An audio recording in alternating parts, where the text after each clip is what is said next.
Today, we have a bit of a historical sports segment. This year has been a whirlwind tour for light welterweight boxer Richardson Hitchins, who represented Haiti at the recent Summer Olympic Games in Rio. He's back with us on BK Live to share his Olympic experience with us. Welcome, champ. How you doing? I'm good.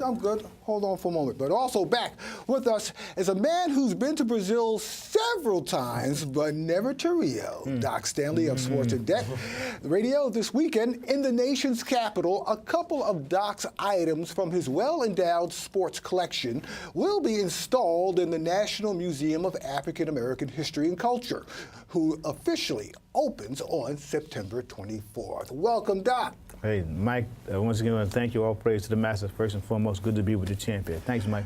Doc, how does it feel to be a part of this big occasion, especially this weekend? You know, just blessed, man, and I want to thank the support that you've given me so redundantly and others. It's important, especially when you can representation of your people, man, and that's what's been a blessing to me. It's something I never saw that would go like this, but thank God it's worked for me. How many items have you installed anyway? You have Dr. J we have two pair of Dr. J sneakers, NBA, ABA, Barry Bonds game used bat, all-time home run king, Doc Gooden, youngest man to win the Triple Crown in pitching, autographed pitcher by the Harlem Reigns, my late friend John Isaac, Tom Seeley, and Pop Gates, and also the last item is an autographed ticket by Ali from the Ali Norton fight, last heavyweight championship fight ever fought in the old Yankee Stadium. Right, that was matter of fact, September 26, 1976, 40 years, right? You sound like I'll rush now. Because of that weekend before, that Monday or Saturday before, Morgan State played Japan. Morgan State played Grambling in Japan, which was another historical occasion. That's right. Coach Robinson. Bicentennial year. All right. Also, speaking of Brazil, I know you're going to Brazil Monday, but we've got a person that just came back from Brazil back last month, man. How was that experience? Let's go over your Olympic experience. It was just different. It's, when I got there, it was like kind of like, okay, I'm in Brazil. Whoa, this place is crazy. Then we went to the Olympic ceremony, and then I walked through that tunnel. It was just like, whoa, like I'm in the Olympic Games. It was like real emotional. All the people screaming my country, like people calling me back from home, like I seen you on TV. That was amazing. It was just crazy. I got so much support from Brooklyn. It was just like a beautiful experience, just being out there, being around all these greats, walking the village and passing Serena Williams, and just like, oh, like. We're just like, it's just, I'm a superstar there just like her. Like, people ask me for pictures, so it was cool. You hung out also with Floyd Mayweather. Yeah. What was that experience? What did you guys talk about? Oh, it was crazy because I met him out there right after I had lost, and then I said I'm ready to turn over to the pros, and he seen me, and he was like, yeah, we'll work with you. So I'm like, all right. My boy Shakur called me one night. Was like, yo, you want to go out to eat with Floyd? I mean, no, we were supposed to go to a USA basketball game. He said, you want to go there? I was like, all right, cool. We didn't end up going to the game, so I'm like, damn, we about to go back home. He said, yo, let's go out to eat. We sat there for like 2-3 hours. He was just sitting there. We was arguing about boxing, just talking about boxing, telling us about the business, and telling us, like, yo, even if you don't sign with me, like, I'll just teach you guys, like, about the boxing, just telling us a lot that has to do with the game, telling us how it's a real dirty game, so that was cool. A great champion inside outside the ring, Mayweather, no question. Has tied the all-time record. I think he's going to come back and make it 50-0. But what he just said, it shows you he's a great champion. And so to, help him and say, hey, you have to sign with me, it's still going to be there for him. Out of your boxing career, was that the highlight? Because you fought in Azerbaijan about a couple of months before, right? Yeah. And then you didn't make that. No, I fought in Azerbaijan a month before. That's when I qualified. Right. You qualified for your country. To represent Haiti, even though Brooklyn, is some people call it Little Haiti. Yeah. But to represent your country, how does that make you feel? Describe that. It was crazy because so much love from the Haitians. Like, all my Zoes out there was hitting me up on the internet, like interviews. Like, it was Haitian radios calling me, interviewing me. People like Haitians from Haiti writing me on Facebook, getting my contact. So they were just showing love, crazy. Even after the defeat, it was just like, yo, you represent us well. So that was cool. It was an American boxer you fought, correct? Yeah.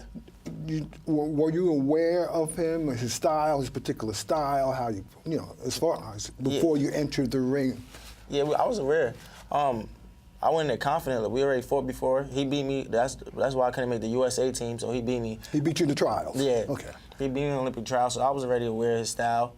But that day, he came out the better man. I came there confident with a game plan, but I just feel like his style was more suited for the amateur boxing because he throws a lot of punches and was like trying to be really aggressive. So, I mean, I feel like my style is more suited for the pros. Right. Doc, especially this young man, he's probably going to end up in that museum one day, especially in the sports section of the National African American Museum. But for you, man, this must be a real big part to be part of the first wave, the first installment of many probably installments to come, because you have a vast collection of sports memorabilia in your house. And every time I go there, you search my pockets after I leave. But he really does. And this guy has his own museum. To be a part of this, what was the process also? Well, I mean, I was looking to catalog stuff and not even thinking about that, but from Nesfield, Jim Nesfield, a friend of mine's helping me, he wrote the Smithsonian, and he wrote Spike. And him and Steve Glazer, well, Jimmy wrote them. They called me, came to the apartment, and said, hey, we really like your collection. We've never seen anything like this, personal, the maintenance and the size of it. And then they sat down and decided on some items. Let's go over this jacket real quick, because you bring this jacket. I know you have several autographs on this jacket. Well, this jacket's brought to you from Don King. Right? Yeah, when I worked with Don King, as non-retired police officer, I worked with Eric Adams, federal president. This is one of my #1 items. This jacket is signed by every great boxer probably of the 20th century. Anybody you could name just about on here that that I could catch up. Ali, Frazier, Duran, Sugar Ray Leonard, Tommy Hearns, Hagler, Triple G, Mayweather's here. Anybody is just something. Leroy Neiman even signed it.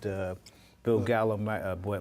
It's one of my biggest items and one of my 7 top prestigious. And you were friends with the late Leroy Neiman. Oh, Leroy, right. Now that ticket also is from the Muhammad Ali, January 28th, 1974, Madison Square Garden. They fought for the second time. The second time they fought. Show us that ticket right there. Okay, it was the second time they fought, and we got it. Okay, no, you show it.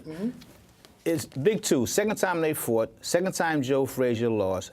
Second to last fight for both of them. Joe would fight again that June, and then Ali would fight again in February. We got this ticket also, Muhammad Ali Norton. That is September 28th. Ever heavyweight championship fight for the Yankee Stadium. It was the 3rd and last fight between Ali and Norton, and it was the last time they fought. Yeah, that was in September. Ali, Norton, and it's the last out the heavyweight championship in the history of the 20th century in Yankee Stadium. Richardson, the Olympic Games, what will you take from this experience, and how much of this experience being an Olympian, has it changed you at all? It didn't really change me because I already knew I was great, but making it to the Olympics, and I don't got the experience that all the other guys got. They've been training for this since 5 years old, so I made it instantly, and then that was just a great accomplishment. But I took a lot from it. Finding that stadium was just crazy. So, I mean, when I get to the pro ranks and I'm on that stage, it won't really faze me because I've been at the Olympics. All right, and you fought international competition before. Yeah. Next step for you right now? I'm looking to turn pro, having my debut anytime around December, January. What weight? I'm going to turn pro at 140. So. Well, you know what? We'll wish you good luck.